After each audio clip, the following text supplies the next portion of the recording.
Explorer les profondeurs de l'océan, c'est un peu comme réfléchir sur notre propre esprit. Pendant 3 minutes, tout va bien, puis les choses effrayantes commencent à arriver. Mais si vous êtes toujours curieux de découvrir tous les cauchemars que l'océan renferme, cette vidéo était faite pour vous, mes amis. D'un poisson digne d'un super-vilain à une créature cauchemardesque, découvrons ensemble les 20 créatures des abysses les plus terrifiantes que vous n'avez jamais vues. Numéro 20. Le Kobudai Asian Ship's Head Wrasse. Avant même de savoir de quoi il s'agit, son nom inspire déjà la méfiance. Il se trouve que l'Asian Ship's Head Wrasse est aussi connu sous un autre nom, légèrement moins digne d'un super-vilain, le Kobudai. Mais soyons honnêtes, il a toujours l'air aussi effrayant. Le Kobudai vit dans certaines des eaux les plus profondes de la planète, mais cela ne signifie pas qu'il est particulièrement difficile à trouver. En réalité, les pêcheurs capturent souvent ces poissons étranges totalement par accident. Mais pas de panique, les humains ne courent aucun danger. Le Kobudai se nourrit exclusivement de mollusques et de crustacés, qu'il trouve généralement dans des habitats rocheux peu profonds ou près d'épaves. Donc, vous pouvez vaquer à vos occupations sans inquiétude, sauf si vous tombez nez à nez avec cette créature. Ai-je mentionné qu'il fait aussi partie des plus grands poissons connus? Autant ajouter encore un peu plus de cauchemar à tout ça, il doit bien y avoir une raison évolutive expliquant pourquoi les créatures des abysses sont presque toutes terrifiantes, mais pour l'instant je vais juste supposer que l'univers a un sens de l'humour que je ne comprends pas totalement, et ça me fait un peu peur, la nature me terrifie. Avant de continuer, aimez cette vidéo, abonnez-vous et activez la cloche de notification immédiatement, sinon un mille-pattes viendra ramper sur votre visage pendant votre sommeil. Le sujet rare du jour. Mais qu'est-ce qu'on est en train de regarder? Aucune idée. Le biologiste marin Hank Shaw pêchait récemment au large du nord-ouest du Pacifique lorsqu'il a remonté ce qu'il a décrit comme un poisson mutant à l'apparence extraterrestre, avec de grandes dents acérées. Il a pris une photo, l'a postée sur Twitter et personne n'a été capable d'identifier la créature. Les scientifiques y sont totalement perplexes devant cette découverte. Ce qui pose la question suivante: pensez-vous qu'il existe encore de nombreuses créatures étranges et inconnues qui attendent d'être découvertes dans les profondeurs de l'océan? Commentez ci-dessous avec le hashtag #RareTopic pour partager votre avis. Sur ce, poursuivons notre exploration. Numéro 19. Le Fangtooth Fish. Les enfants peuvent être cruels, mais visiblement, ce ne sont pas eux qui ont nommé le Fangtooth Fish. Ce sont les scientifiques. Et franchement, ils ne sont pas très tendres. Je ne pensais pas annoncer un scandale aujourd'hui, mais nous y voilà. Le Fangtooth est un poisson des abysses que l'on trouve dans les eaux tropicales et tempérées froides. Devinez comment il a obtenu son nom? Si vous ne trouvez pas, vous devriez peut-être faire examiner votre cerveau.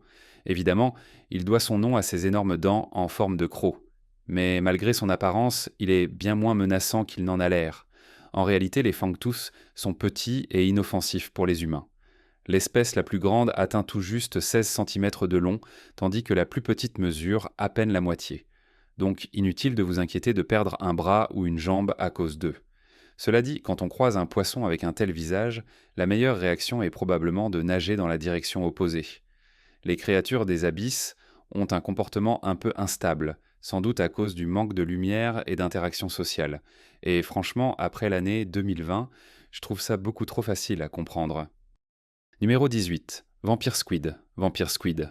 Dracula sous-marin est une idée de film sur laquelle j'ai travaillé depuis un certain temps.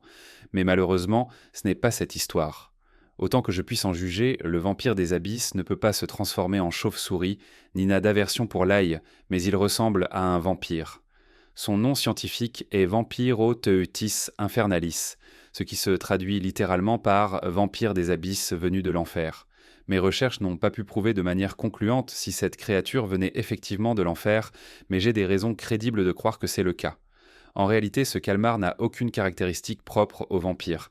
Il ne vole pas, ne suce pas de sang et n'a aucune opinion sur la lumière du soleil. Les scientifiques l'ont simplement nommé ainsi en raison de sa couleur et de sa membrane en forme de cape, prouvant une fois de plus que même les scientifiques n'ont pas toujours besoin d'être originaux. Bien que le vampire des abysses ne représente pas une menace mortelle pour vous, ce n'est pas une créature avec laquelle vous aimeriez croiser dans les profondeurs de l'océan. D'un autre côté, si vous vous trouvez dans les profondeurs de l'océan, vous ne voudriez probablement croiser aucune créature vivante. Numéro 17. Crabe araignée du Japon. Bienvenue au Japon. Pays de la cuisine délicieuse, des dessins animés bien aimés et du plus grand arthropode à pattes du monde. Quelqu'un a-t-il demandé cela? Non, mais vous l'avez quand même, et il va falloir faire avec. Ou pas, dans ce cas, bienvenue au club. Le crabe araignée du Japon est un crabe marin que l'on trouve dans les eaux japonaises et qui est surtout connu pour son impressionnante envergure. Il détient le record de la plus grande envergure de pattes de tous les arthropodes de la planète. Évidemment, le Japon est très fier de cet exploit et l'a célébré comme il se doit. Comme n'importe quel pays le ferait, ils ont décidé d'en faire un mets délicat. Parce que pourquoi ne pas transformer le crabe le plus célèbre du monde en bâtonnet de crabe? Heureusement, le gouvernement japonais n'est pas complètement fou et œuvre pour protéger et préserver cette espèce. Apparemment, ils ont vu ce qui s'est passé aux États-Unis avec la pénurie de sauce Szechuan de Rick and Morty et veulent à tout prix éviter une émeute du crabe. Le crabe araignée du Japon est probablement le plus convoité du pays par les pêcheurs, mais il sait se faire désirer. Ces crabes aiment se cacher dans des crevasses et des trous dans les profondeurs de l'océan, faisant de leur capture l'un des jeux de cache-cache les plus difficiles au monde. Numéro 16, requin gobelin. Soyons honnêtes, ce n'est pas comme si on l'appelait le requin koala ou autre chose d'inoffensif. Avec un nom comme requin gobelin, il fallait s'attendre à quelque chose de véritablement cauchemardesque. Eh bien mes amis, je suis ici pour confirmer que oui, c'est l'un des poissons les plus effrayants du monde. Le requin gobelin est souvent décrit comme un fossile vivant, et pas seulement parce qu'il ressemble à un sac d'os animé. Il est le seul représentant vivant de la famille des Mitsukurinidae, un groupe d'animaux existant depuis plus de 125 millions d'années. Une fois adulte, le requin gobelin peut mesurer entre 3 et 4 mètres de long, mais certains spécimens ont été mesurés jusqu'à 6 mètres. Oui, vous avez bien lu, ils sont largement plus grands que vous. Laissez les cauchemars commencer, mes amis. Rassurez-vous, vous ne risquez pas d'en croiser dans des eaux peu profondes. En fait, ils sont généralement trouvés à des profondeurs supérieures à 100 mètres, certains allant jusqu'à 1300 mètres. Donc à moins que votre corps puisse supporter une pression sous-marine extrême, vous ne tomberez probablement jamais sur l'un d'eux. C'est la bonne nouvelle. La mauvaise nouvelle, c'est que vous le verrez certainement dans vos cauchemars. Désolé d'avance. Numéro 15. Loup de l'Atlantique. Êtes-vous un invertébré à corps dur ou épineux? Je vais supposer que non, mais j'aime être inclusif. Si la réponse était oui, préparez-vous, car nous allons rencontrer quelqu'un qui veut vraiment, vraiment vous manger, le loup de l'Atlantique. Ce poisson est l'un des prédateurs les plus voraces de l'océan, et il fera tout pour dévorer des oursins, des crabes, des escargots ou tout autre invertébré croquant. Le loup de l'Atlantique est généralement une créature solitaire, mais il est connu pour former des couples pendant la saison de reproduction. Et sachant que ce poisson peut atteindre une longueur d'1,5 mètre, cela fait un couple de 3 mètres de long, une véritable terreur pour toute créature sans os. Mais c'est une bonne nouvelle pour les pêcheurs qui célèbrent fièrement chaque prise de loup de l'Atlantique. Aujourd'hui, les écologistes considèrent ce poisson comme une espèce clé de l'océan Atlantique Nord, jouant un rôle essentiel dans la régulation des populations d'invertébrés locaux. Cependant, leur nombre diminue rapidement. Les experts appellent désormais à une plus grande protection de ces créatures fascinantes. Peut-être que si on l'appelait le Mick-Wolfish de l'Atlantique, les gens seraient plus enclins à les protéger. Numéro 14. Myxine. Visqueuse ressemblant à une anguille, sans mâchoire. Je serai le premier à admettre que la myxine est vraiment dégoûtante. Mais ce n'est pas une liste de créatures marines, adorables et merveilleuses. Il faut s'attendre à un peu de répulsion de temps en temps, et la myxine. Définitivement dégoûtante. C'est le seul animal vivant connu sur Terre à avoir un crâne sans colonne vertébrale. On pourrait donc dire que c'est essentiellement une tête qui nage, ce qui est encore plus effrayant. Et en fait, elles ont toujours été comme ça. Selon les études, les myxines qui vivent aujourd'hui sont pratiquement identiques à celles qui existaient il y a plus de 300 millions d'années. Oui, c'est un poisson de l'ère des dinosaures. Étrange, non? Les experts ont longtemps eu du mal à classer la myxine. Le problème? Personne ne s'accordait sur la raison pour laquelle cette créature n'a pas de colonne vertébrale. Heureusement, la science a résolu le mystère. Des analyses ADN ont prouvé que la myxine avait perdu ses vertèbres au fil de l'évolution, plutôt que d'avoir précédé leur apparition. Quoi qu'il en soit, un poisson sans colonne vertébrale est plus effrayant qu'il n'y paraît. Ce n'est pas juste un nageur sans défense, c'est une tête flottante et visqueuse. Numéro 13, calmar géant.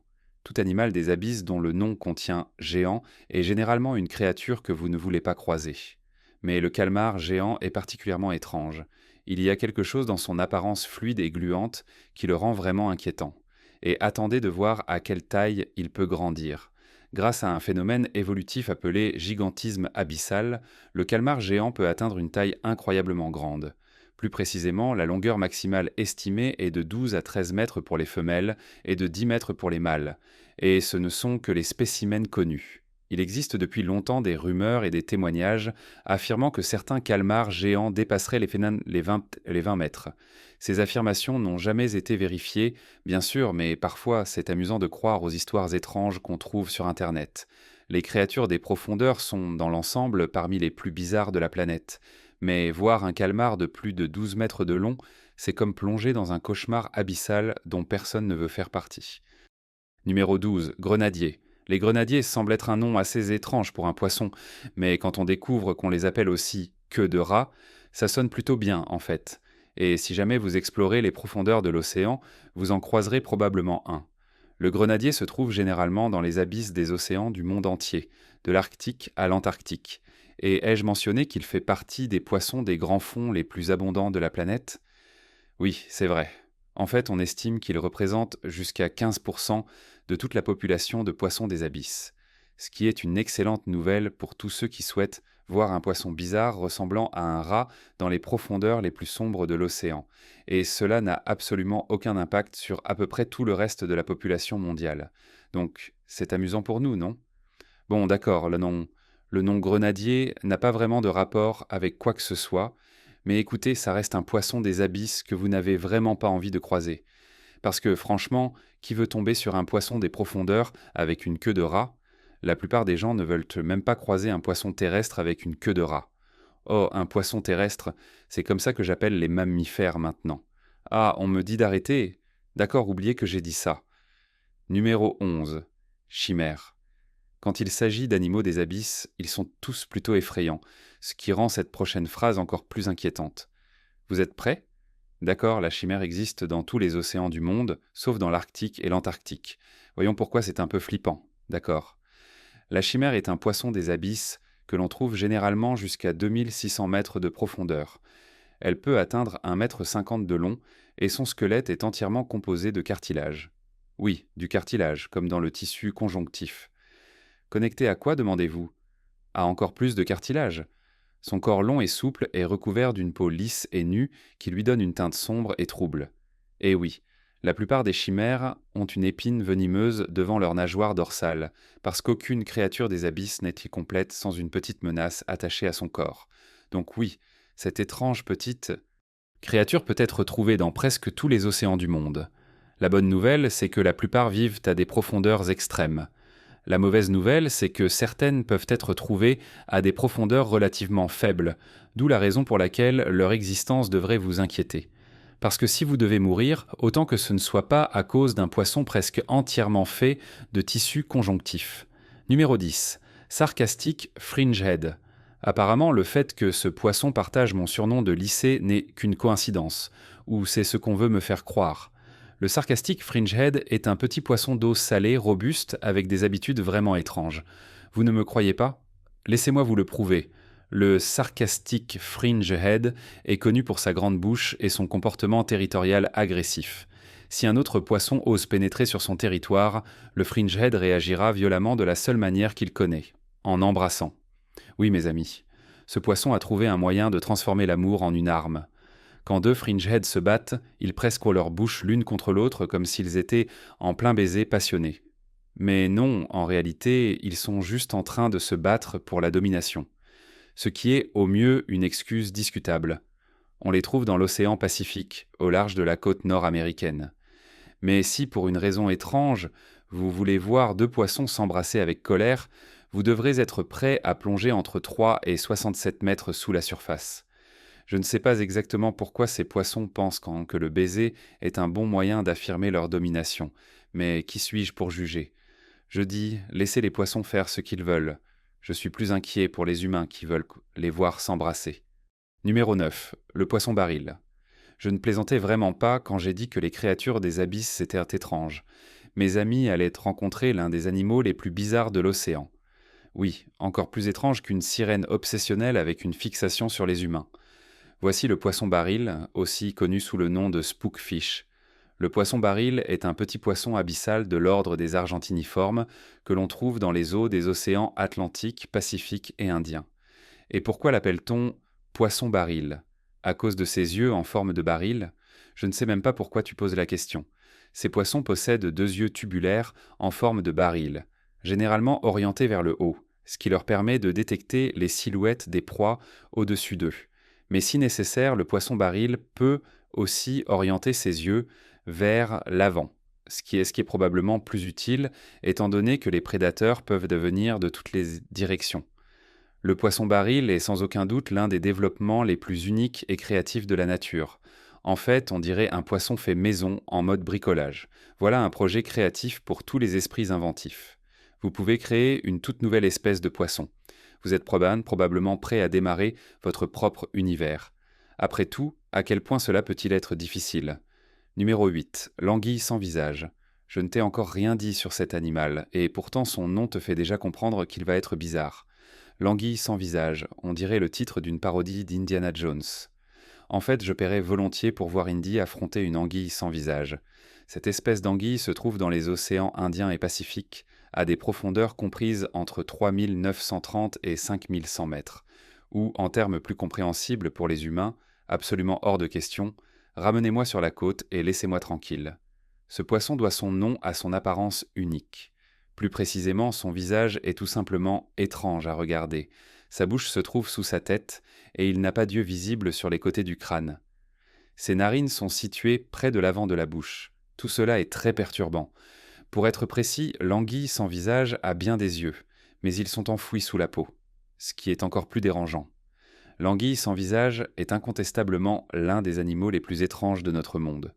Après tout, combien de créatures se promènent sans visage? Et sans même boire d'alcool en plus. C'est complètement dingue.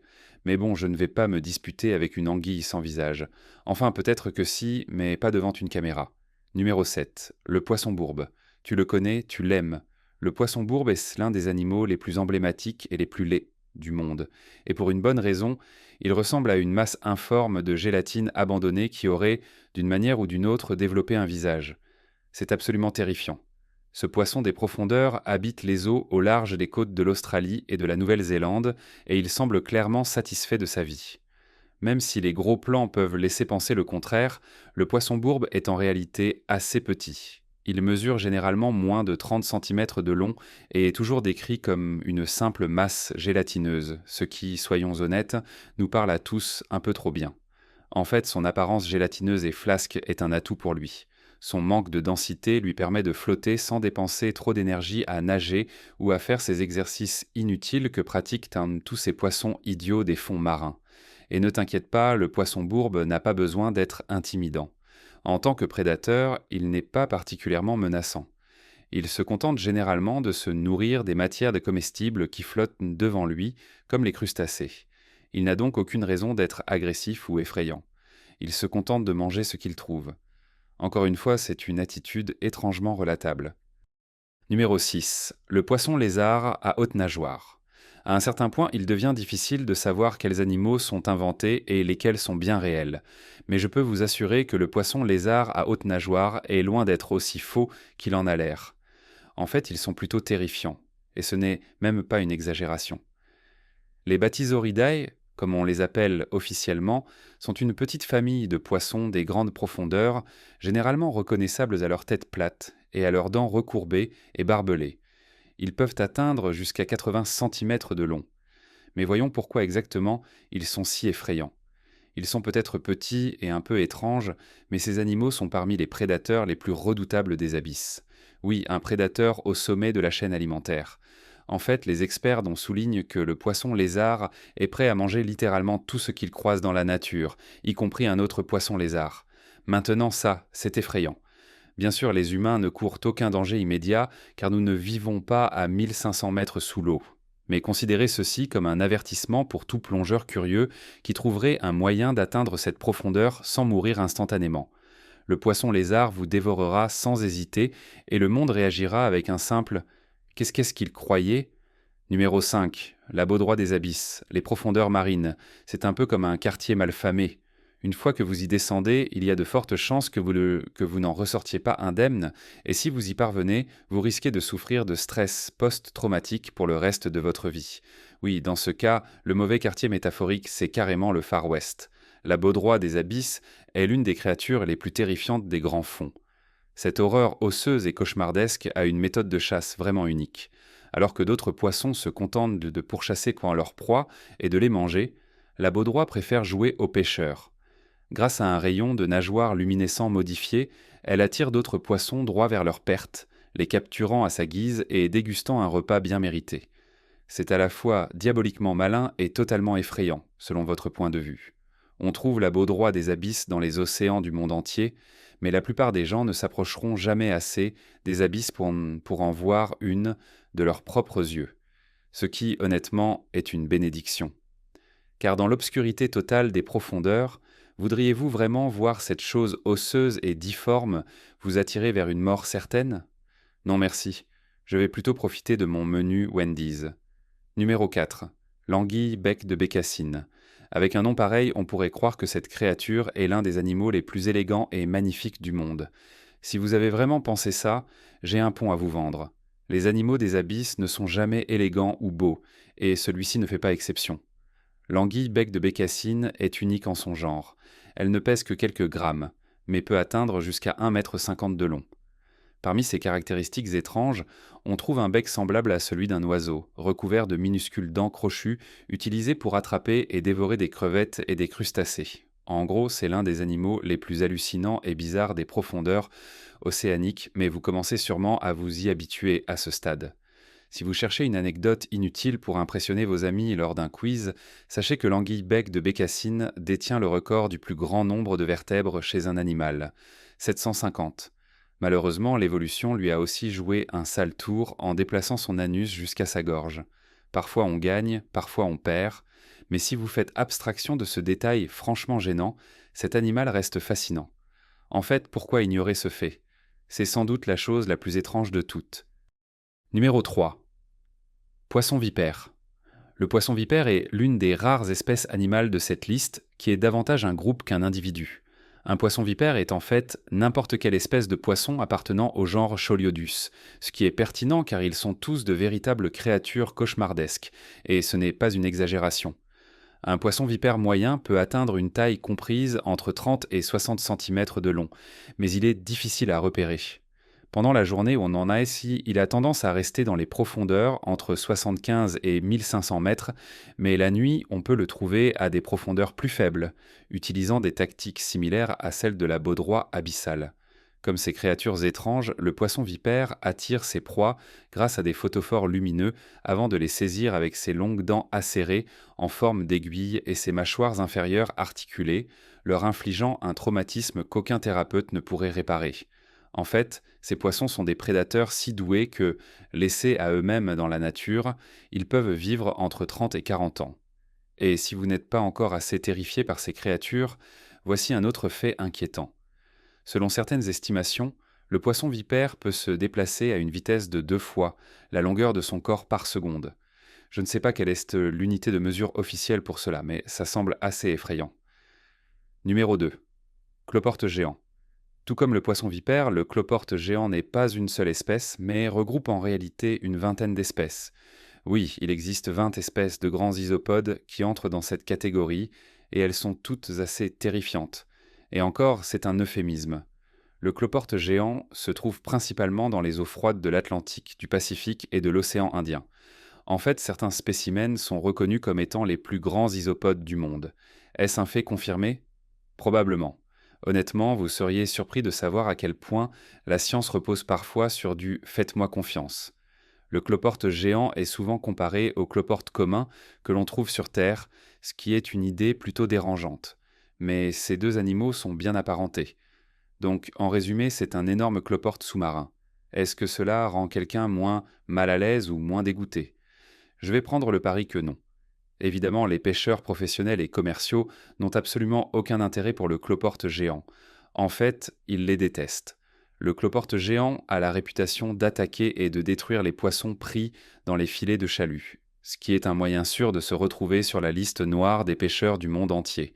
et ce n'est jamais une bonne chose. Numéro 1. Rhizophacide siphonophore. Aussi tentant que cela puisse être d'affirmer que cette créature figure sur la liste uniquement à cause de son nom difficile à prononcer, ce n'est pas le cas. C'est en grande partie vrai, mais pas totalement. En réalité, le rhizophacide siphonophore porte un surnom plus simple et unique, le monstre en spaghetti volant. Bon, d'accord, il ne vole pas, mais soyons honnêtes, sous l'eau, tout a l'air de flotter, non? Le rhizophacide siphonophore est une créature abyssale en forme de spaghetti, ce qui est déjà intrigant.